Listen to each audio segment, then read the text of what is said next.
My dad destroyed every chance he got. Now he's nearly homeless and expects me to save him. This is a throwaway account. My family knows my main. My dad has always been the protagonist of his own movie, and everyone else is just a supporting character, or more accurately, a prop.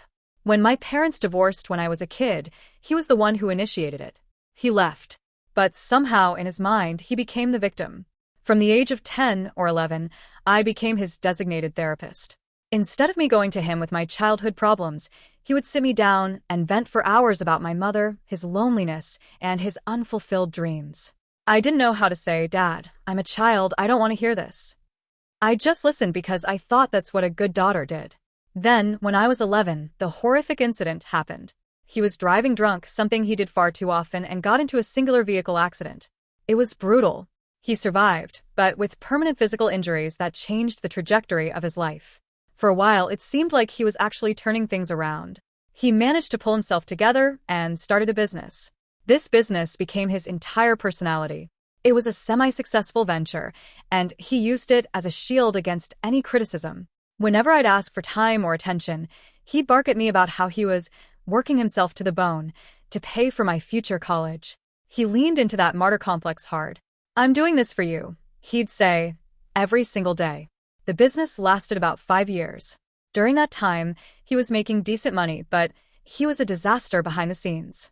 He had zero accounting skills and a hiring policy that can only be described as recruiting criminals off Craigslist.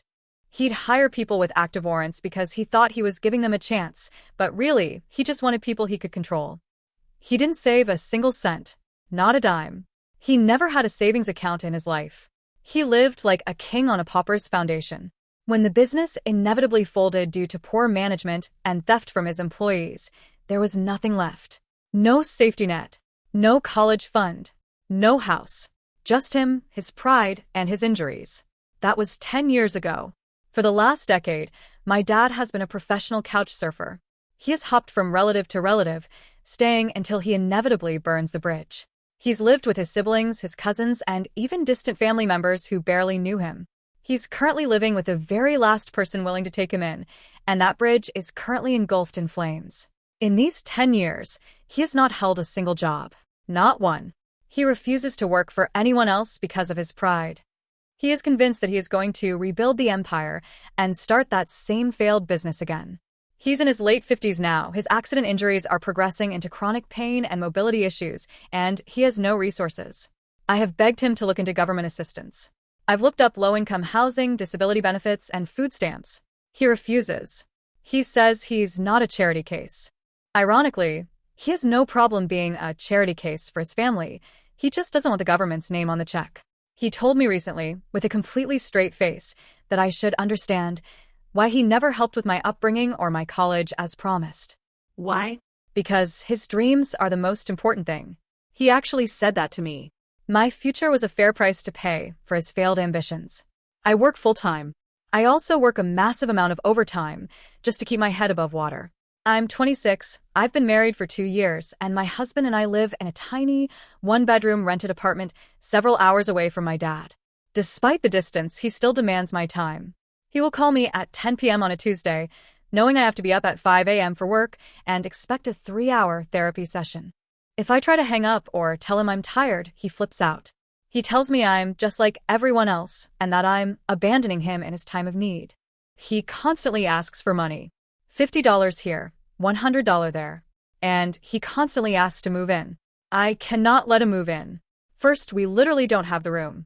Second, my husband shouldn't have to live with a man who has significant anger issues and a history of substance abuse. Third, and most importantly, I know that if he crosses my threshold, he will never leave. I will become his full-time caretaker and financier until the day he dies. After years of struggling, I finally got myself into a stable enough position where I could afford to take a couple of courses a semester. I've always wanted a degree, and since the college fund he promised me turned out to be a lie, I'm doing it on my own. I was recently accepted into a program. I was so proud. I called him, thinking that maybe, just maybe, he'd be happy for me. I told him the news, and he didn't even acknowledge it. He didn't say congratulations. He didn't ask what I was studying. He literally changed the subject in the same breath to talk about a business lead he had, which was really just him talking to a guy at a bus stop, and then asked me if I could send him $200 for relocation costs. He wants me to pay for him to move out of his current housing because the person he's staying with is disrespecting him. Translation: they asked him to do his own laundry or contribute to groceries. I told him no. I told him I'm saving every penny for my tuition and that I simply don't have it. Since I said no, he's been blowing up my phone. He's telling me I'm heartless. He's calling other relatives and telling them I'm rich and just hoarding money, while he's practically homeless. I'm not rich. I'm one car repair away from disaster, but compared to him, I look stable. I feel this crushing, suffocating guilt. I grew up believing that family is everything. I feel like a bad daughter for wanting to go to school instead of giving that money to my dad, so he can keep chasing his delusions. I feel like an asshole because I want the burden of him to just disappear. Am I the asshole for not giving him more money?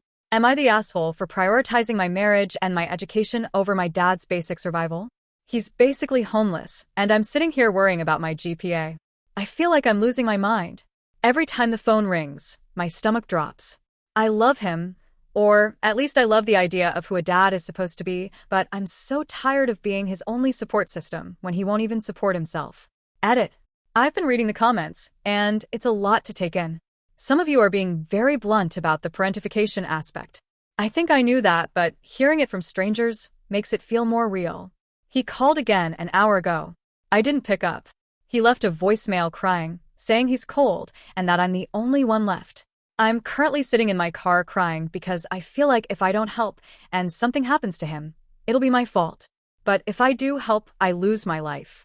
Is there a middle ground here, or am I just waiting for the inevitable? Update. I had just finished a 12-hour shift. My feet were throbbing, and my husband had made dinner, which was the first nice thing to happen all day. We were sitting on the couch, finally relaxing, when my phone started buzzing. I ignored it. It buzzed again. And again.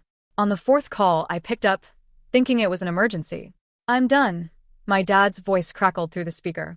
No, hello. No, how are you? Just immediate crisis. I can't stay here anymore. Relative is being a total bitch. She told me I need to start looking for a job or I have to leave by the end of the month. Can you believe the nerve? After everything I've been through? I sighed, rubbing my temples. Dad, she's been hosting you for 14 months. It's not unreasonable for her to ask about a plan. A plan? My plan is my business. I just need $500 to get the licensing back in order. If you could just loan me that, I'd be out of her hair, and I'd pay you back tenfold by Christmas. You're making good money now, right? You and husband are doing well? Dad, I'm not making good money. I'm working overtime to pay for school. I told you this. School, he scoffed. You don't need school. You're smart like me. You should be investing in me.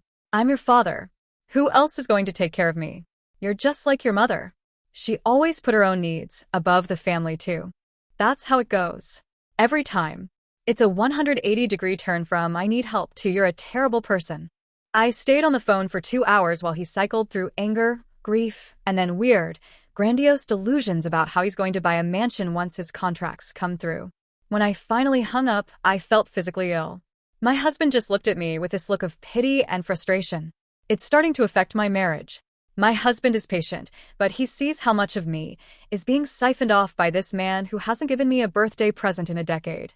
Let's talk about the rich comment. My dad thinks that because I have a 401k and a car that was made in the last 5 years, I'm wealthy. He doesn't understand that I am one emergency room visit away from being in his position. To afford these college courses, I have stopped eating out entirely. I buy the generic brand of everything. I haven't bought new clothes in 2 years. I am sacrificing my now for a later. He, on the other hand, wants my now to fund his never. He asked me to pay for a motel room for a week. I looked up the prices. It would be $600. That is literally one of my classes.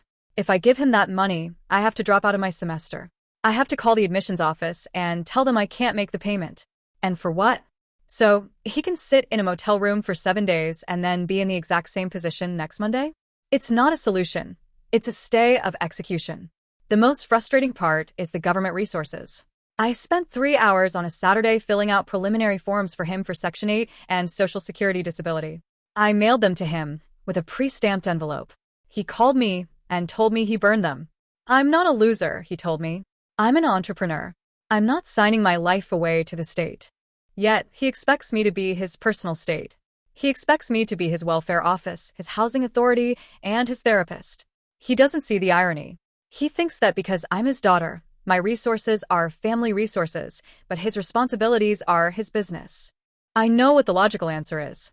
Everyone tells me, go no contact. He's a narcissist. You can't set yourself on fire to keep him warm. But logic doesn't stop the pit in my stomach. Logic doesn't stop the memory of him taking me to get ice cream when I was 6, before the accident, before the bitterness took over. There's still a tiny part of me that is that 11-year-old girl waiting for her dad to be the hero he always claimed he was. But he's not a hero. He's a man who drove drunk and ruined his own life, and now he's trying to ruin mine because he's lonely and scared. I think the reason I'm posting this is that I'm looking for permission. Permission to let him fail.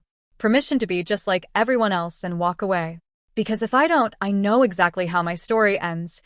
I'll be 50 years old, still working overtime to pay for a man who never once asked me how my day was. The guilt phase didn't fade after I posted. If anything, it intensified. Every missed call felt like a moral test I was failing. My phone would light up while I was at work, while I was studying, while I was eating dinner with my husband, and my body reacted before my brain did. My stomach dropped every time. I started keeping my phone face down just so I wouldn't see his name appear over and over again. The voicemail situation got worse. At first they were emotional appeals, him sounding tired, saying he didn't understand why I was abandoning him. Then came the anger. Accusations that I'd become selfish since getting married, that my husband was turning me against him, that education had made me think I was better than family. After that came the bargaining phase, promises that this would be the last time he asked for help, that once he got back on his feet, everything would change. I've heard that promise in different forms for 15 years. One night, about a week after my original post, I listened to 6 voicemails in a row while sitting in my car outside our apartment. I didn't want my husband to see me cry again, because I could tell it was wearing on him too. The last voicemail was quieter. He sounded defeated, talking about how cold it was and how he didn't know where he was going to go next month. That one hit differently. Not because it was new, but because it sounded real instead of theatrical. I almost transferred him money right there. I had my banking app open. I stared at the number in my account and mentally calculated what would happen if I sent even a small amount. Tuition payment coming up. Rent. Groceries. Gas. The margin between stable and disaster is thinner than people realize. Sending him money wouldn't just be generosity, it would be borrowing stress from my future self. I closed the app and sat there shaking, feeling like I had just done something cruel. That night, I finally had a long conversation with my husband that I'd been avoiding. He wasn't angry, but he was honest in a way that hurt because it was true. He told me he felt like he was watching me slowly disappear every time my dad called. He said our evenings revolved around crisis management for someone who didn't actually want solutions. He admitted he worried that eventually my dad would show up at our door and I wouldn't be able to say no. Hearing someone else say that out loud made it real. I realized I hadn't actually been deciding whether to help my dad.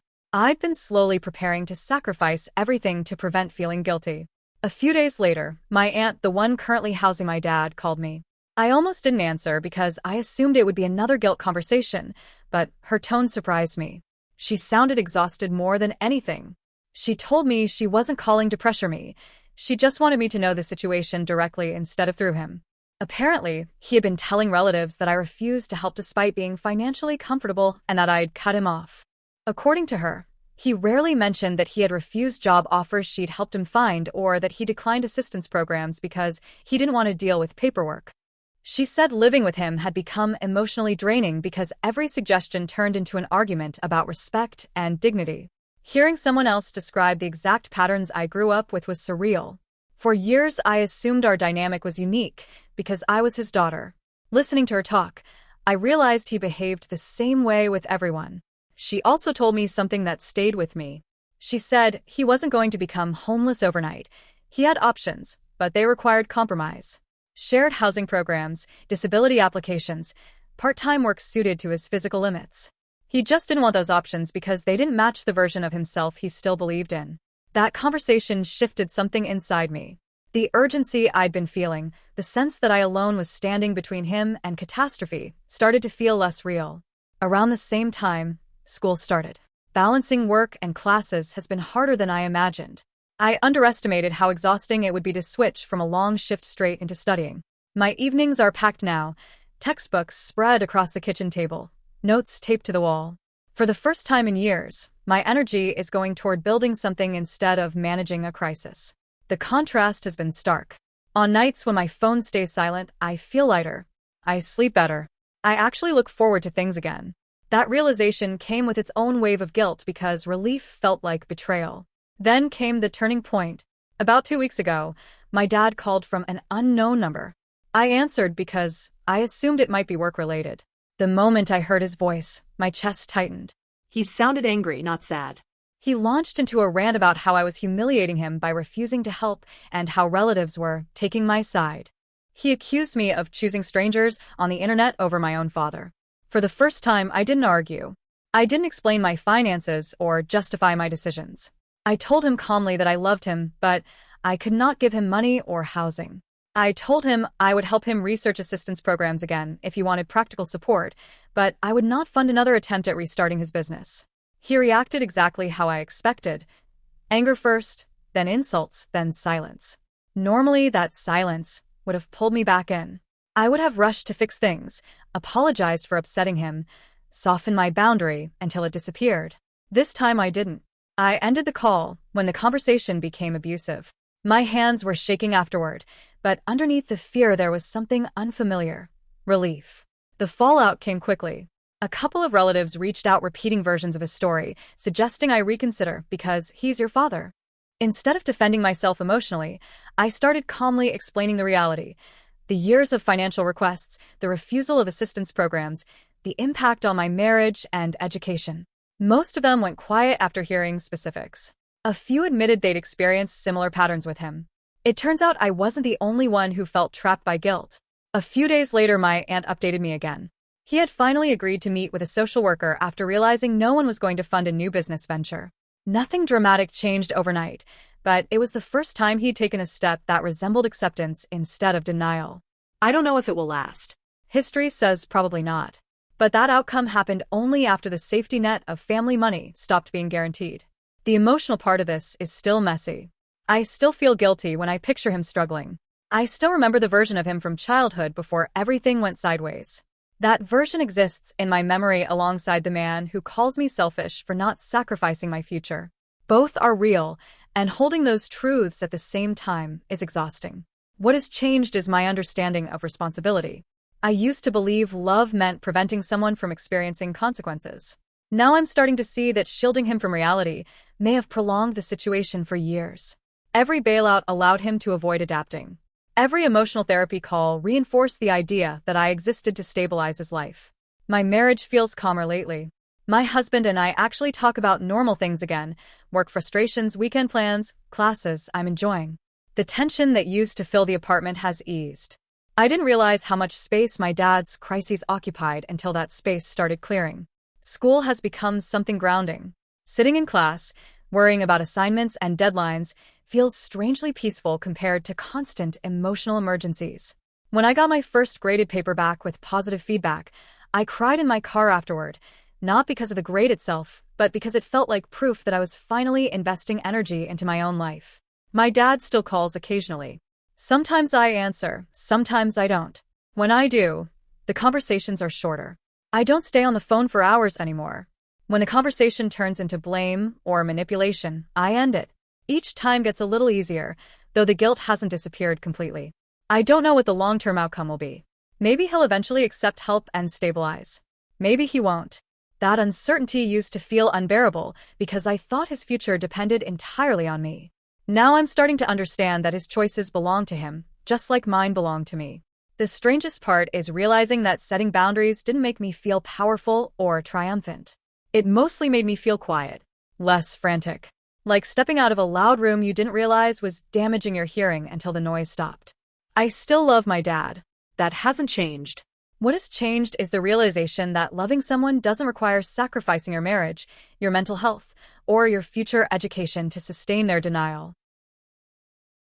Thanks for watching. Don't forget to like, share, and subscribe to Daily Tales Update for more such stories.